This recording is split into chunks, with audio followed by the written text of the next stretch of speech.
November 16th, 2013. We're looking at Earthquake 3D, guys. It's a free link, and I'll put it on the description box. You can go down and download it.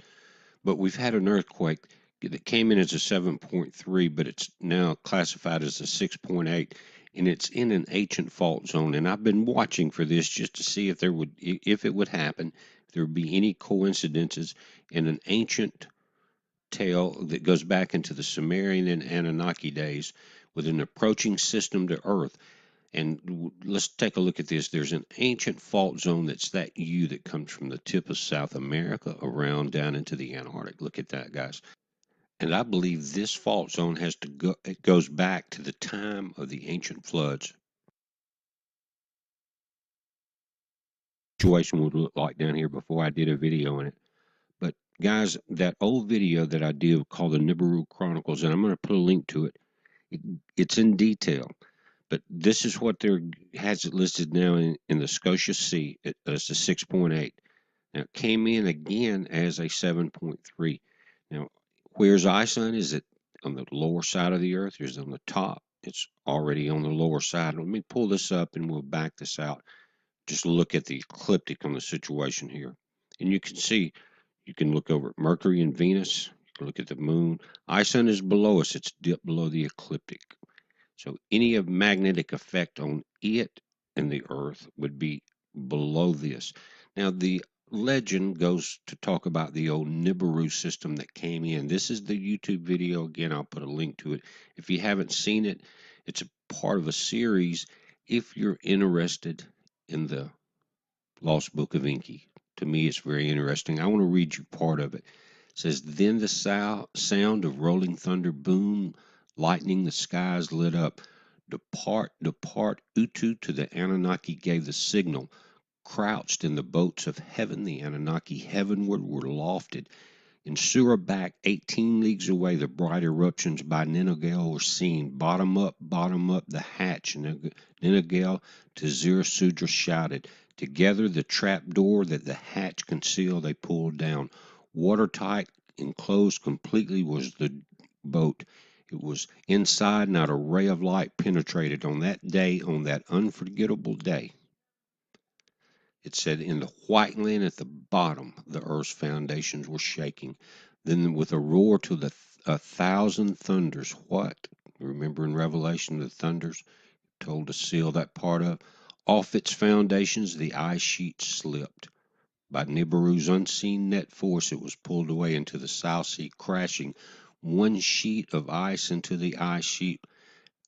Were smashing. The white land surface was broken like an eggshell. All at once, a tidal wave.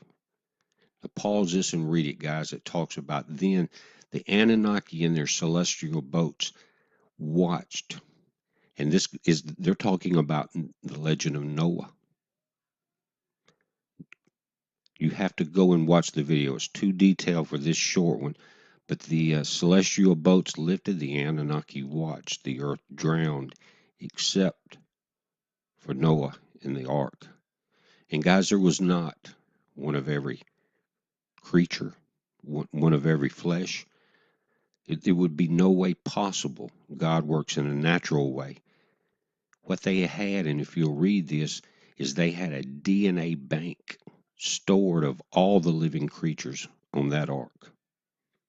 Check out the video. It's very interesting. And now we're getting these quakes in the Antarctic. This is a picture of Mercury. The satellite messenger has completely mapped the surface. Now, what's neat about this, and I've seen some comments saying that NASA should do it, and what they're doing is they're going to turn this messenger satellite and check out 2 comets. Now, what they've done also is messengers come in there, those red dots, they think there's ice deep in those craters. But this is the logo for NASA. Now, what they're going to do is analyze Enki and Ison's debris trail. They're going to take pictures of it. They're going to take pictures of the atmosphere around it. And this is what we're needed because this is about to happen on the 18th and the 19th, okay? Now, we're not going to have to deal with that debris tray until in the January, starting around the 12th, probably. Remember, there's 7 days. That's the middle is the 15th. Okay.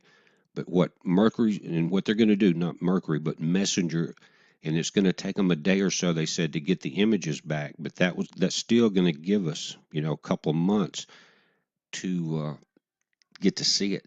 Now we've been watching Inky. This is going back to 2007, and Inky, even though it's not a sun diver, got its tail blown off right there, guys, by that solar flare. Now this is a picture of the Mercury satellites and NASA image of, excuse me, the Messenger satellite. Now this is Ison on space weather, and this is Waldemar Scarupo. I hope I didn't butcher his name, from Germany. But he got this picture. Now this is interesting. The information is a beautiful picture, but it said the tail is so long he couldn't fit the whole thing into the field of view. How long is it? It says Ison's tail extends more than 8 million kilometers behind the comet's nucleus. Goes on to say, because of the outburst, it's impossible to see clearly what has caused Comet Ison's outburst. But listen to this. This is what I've been saying, that the nucleus has completely broken apart, guys. That's what they're saying here.